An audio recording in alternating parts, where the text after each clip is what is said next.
Tiga tipe golongan manusia dalam memahami hadis. Yang pertama ada golongan tekstual, yaitu orang-orang yang menganggap makna teks suatu hadis diwakili oleh zahir teks hadis dan tidak melibatkan konteks sosiokultural dan historis saat itu. Golongan ini biasanya anti majaz dan anti takwil, sehingga semua teks harus dipahami sesuai dengan bunyi hadisnya dan menganggap sifatnya berlaku dalam segala ruang dan waktu. Sebagai contoh, ada suatu hadis dari Nabi SAW.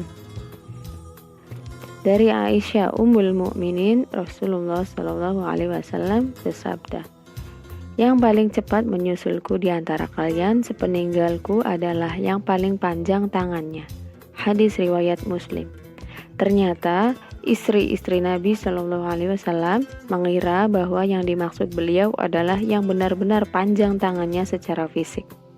Ini terlihat dari perkataan Aisyah bahwa mereka kemudian saling mengukur siapa di antara mereka yang paling panjang tangannya. Secara fisik memang yang paling panjang tangannya adalah Saudah. Padahal yang dimaksud Nabi SAW yang paling panjang adalah mereka yang paling banyak shodaqoh dan kedermawanannya. Di hari kemudian hal itu terbukti ternyata benar. Di antara istri beliau yang paling cepat meninggal dunia adalah Zainab binti Jahsh radhiyallahu anha.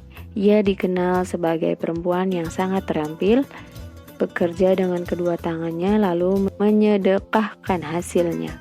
Pada kejadian yang lain, ada yang dilakukan sebagian sahabat ketika Nabi berjalan di suatu lorong jalan, yang di situ terdapat ranting-ranting pohon, sehingga beliau membungkukkan badannya karena sedikit agak terganggu.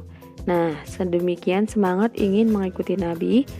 Suatu hari sahabat tersebut melewati jalan yang pernah dilalui Nabi. Padahal ranting-ranting pohon tadi telah dipotong. Namun sahabat itu tetap saja membungkukkan badan karena melihat Nabi ketika itu membungkukkan badan ketika melalui jalan tadi.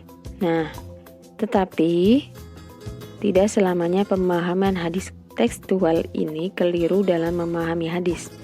Hadis-hadis terkait ibadah mahdoh seperti sholat dan puasa tidak diperlukan kontekstualisasi. Kelompok yang kedua yaitu kelompok yang lebih moderat.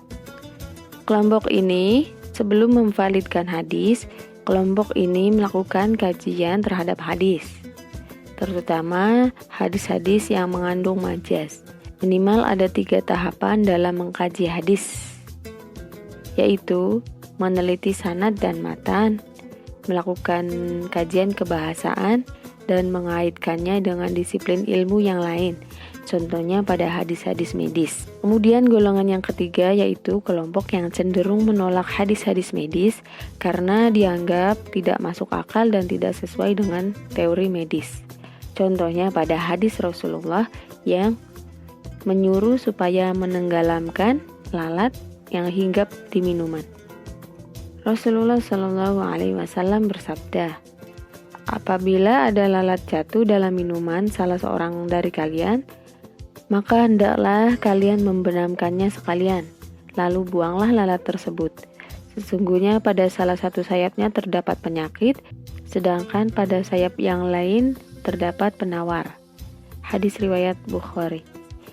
Selintas hadis tersebut memang tidak masuk akal dan kontradiksi dengan teori kesehatan. Namun ternyata penelitian dari sejumlah peneliti muslim di Mesir dan Saudi terhadap masalah ini justru membuktikan lain.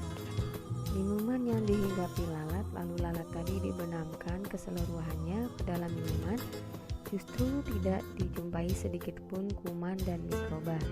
Itulah sebuah penelitian ilmiah dan semakin membuktikan kebenaran hadis tersebut secara ilmiah.